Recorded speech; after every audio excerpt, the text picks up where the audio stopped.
श्री गणेशाय नमः। कर्कं क्षीर संपूर्णम तोय पूर्णमथा पिवा ददामि रत्न संयुक्तम चिरजीवतु मे पतिः इति मंत्रेण कर्कान् प्रदद्याद्विद्वजसत्तमे सुवासिनीभ्यो दद्याच्च आदद्यात्ताभ्य एव। एवं व्रतन्या कुरुते नारी सौभाग्य काम्यया सौभाग्यम पुत्र पौत्रादि लप्ते सुस्थिराम श्रियम। करवा चौथ का त्योहार विवाहित महिलाओं के लिए बेहद खास होता है।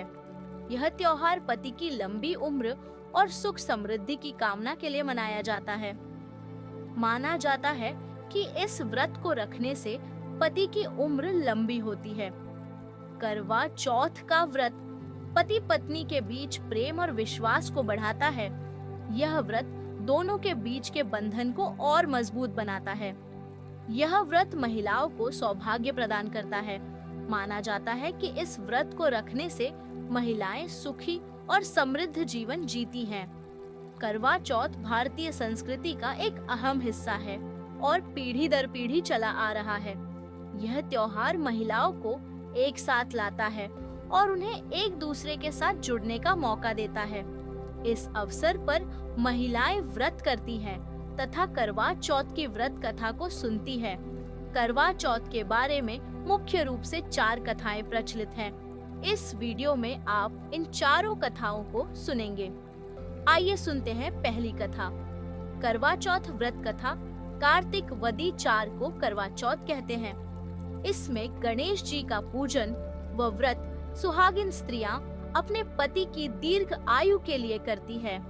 प्राचीन काल में द्विज नामक ब्राह्मण के 7 पुत्र और एक वीरावती नाम की कन्या थी। वीरावती प्रथम बार करवा चौथ व्रत के दिन भूख से व्याकुल हो पृथ्वी पर मूर्छित होकर गिर पड़ी।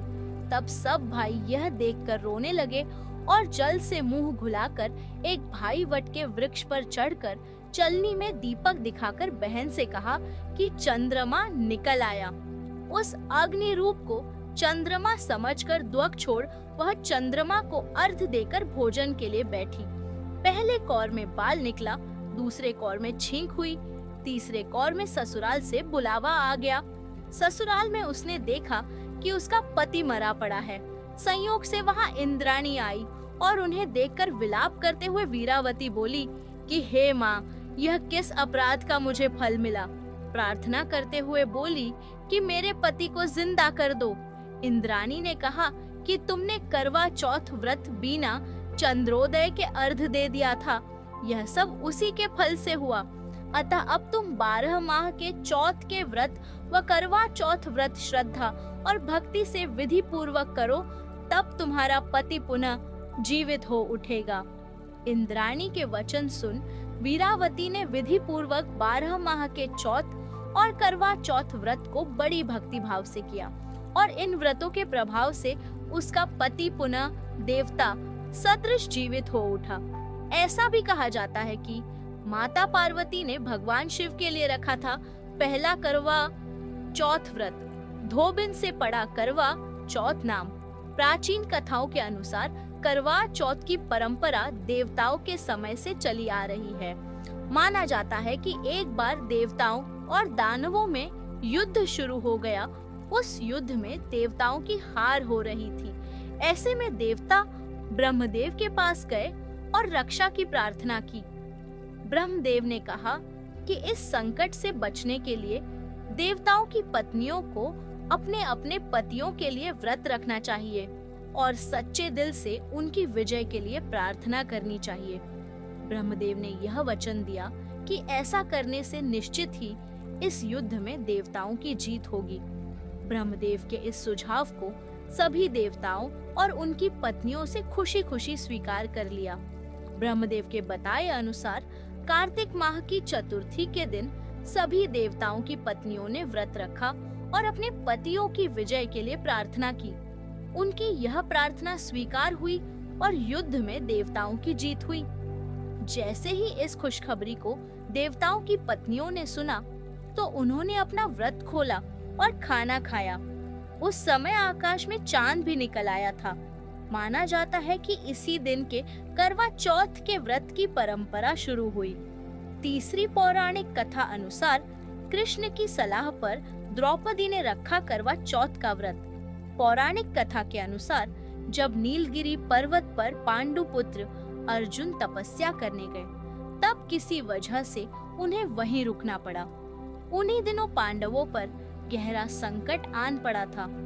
तब चिंतित व शोकाकुल द्रौपदी ने भगवान कृष्ण का ध्यान किया एवं कृष्ण के दर्शन होने पर पांडवों के कष्टों का निवारण पूछा। तब निवारण बताते हुए कृष्ण ने कहा, हे द्रौपदी, मैं तुम्हारी चिंता एवं संकट का कारण जानता हूँ। उसके लिए तुम्हें एक उपाय करना होगा। जल्दी ही कार्तिक माह की कृष्ण चतुर्थी आने वाली है। उस दिन तुम पूरे मन से करवा चौथ का व्रत रखना। भगवान शिव, गणेश और पार्वती की उपासना करना। तुम्हारे सारे कष्ट दूर हो जाएंगे।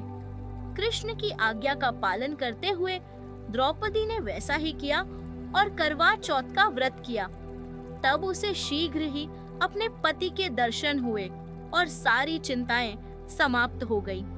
जब मां पार्वती द्वारा भगवान शिव से पति की दीर्घायु एवं सुख संपत्ति की कामना विधि पूछी गई, तब शिव जी ने करवा चौथ व्रत रखने की कथा सुनाई थी। इस प्रकार सबसे पहले करवा चौथ का व्रत माता गौरी ने भगवान भोलेनाथ के लिए किया था। करवा चौथ का व्रत करने के लिए श्री कृष्ण ने भी द्रौपदी को ये कथा सुनाई थी। चौथी कथा के अनुसार करवा नाम की धोबिन यमराज से मांग कर लाई पति के प्राण।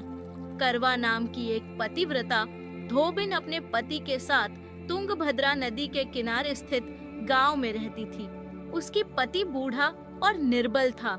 एक दिन वह नदी के किनारे कपड़े धो रहा था। तभी अचानक एक मगरमच्छ वहां आया और धोबी के पैर अपने दांतों में दबाकर जाने लगा। वृद्ध पति यह देखकर घबरा गया और उससे कुछ कहते न बना, तो वह करवा करवा कहकर अपनी पत्नी को पुकारने लगा। धोबिन करवा पति की पुकार सुन वहां पहुंची तो मगरमच्छ उसके पति को यमलोक पहुंचाने ही वाला था।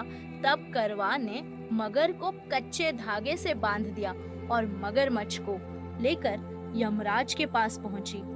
उसने यमराज से अपने पति की रक्षा की गुहार लगाई और साथ ही ये भी कहा कि मगरमच्छ को उसके इस कार्य के लिए कठोर से कठोर दंड देने का आग्रह किया और बोली, हे भगवान, मगरमच्छ ने मेरे पति के पैर पकड़ लिए हैं। आप मगरमच्छ को इस अपराध के लिए दंड स्वरूप नरक में भेजे। करवा की पुकार सुनकर यमराज ने कहा कि अभी नगर की आयु शेष है, मैं उसे यमलोक नहीं भेज सकता। इस पर करवा ने कहा, अगर आपने मेरे पति को बचाने में मेरी सहायता नहीं की तो मैं आपको श्राप दे दूंगी और नष्ट कर दूंगी। करवा का साहस देखकर यमराज भी डर गए और मगर को यमपुरी भेज दिया। साथ ही करवा के पति को दीर्घायु होने का वरदान दिया। तब से कार्तिक कृष्ण की चतुर्थी को करवा चौथ व्रत किया जाता है। पांचवी कथा अनुसार साहूकार की बेटी ने व्रत तोड़ा और पति की मौत हो गई। एक साहूकार के 7 लड़के और एक लड़की थी। सेठानी के साथ उसकी बहुओं और बेटी ने करवा चौथ का व्रत रखा था। रात्रि को साहूकार के लड़के भोजन करने लगे को उन्होंने अपनी बहन से भोजन के लिए कहा। इस पर बहन ने कहा कि आज उसका व्रत है और वह खाना चंद्रमा को अर्घ्य देकर ही खा सकती है। बहन को ऐसा देखकर सबसे छोटे भाई से रहा नहीं गया और वह दूर पेड़ पर एक दीपक जलाकर छलनी की ओट में रख देता है, जो ऐसा प्रतीत होता है कि मानो चतुर्थी का चांद हो। उसे देखकर बहन अर्घ्य देकर खाना खाने बैठ जाती है। जैसे ही पहला टुकड़ा मुंह में डालती है तो उसे छींक आ जाती है। दूसरा टुकड़ा डालती है तो उसमें बाल निकल आता है और तीसरा टुकड़ा डालती है तो उसे उसके पति की मृत्यु का समाचार मिलता है और वो बहुत दुखी हो जाती है। इसके बाद उसकी भाभी उसे सच्चाई बताती है कि ऐसा क्यों हुआ। व्रत गलत तरीके से टूटने के कारण देवता उससे नाराज हो गए हैं। इस पर बहन ने निश्चय किया कि वह अपने पति का अंतिम संस्कार नहीं करेगी और अपने सतीत्व से उन्हें पुनर्जीवन दिलाकर रहेगी। वह पूरे 1 साल तक अपने पति के शव के पास बैठी रही, उसकी देखभाल करती। उसके ऊपर उगने वाली सुईनुमा घास को वह एकत्रित करती जाती है। 1 साल बाद फिर चौथ का दिन आता है तो वह व्रत रखती है और शाम को सुहागिनों से अनुरोध करती है कि यम सुई ले लो, पियस सुई दे दो, मुझे भी अपने जैसी सुहागिन बना दो। लेकिन हर कोई मना कर देती है। आखिर में एक सुहागिन उसकी बात मान लेती है। इस तरह से उसका व्रत पूरा होता है और उसके सुहाग को नए जीवन का आशीर्वाद मिलता है।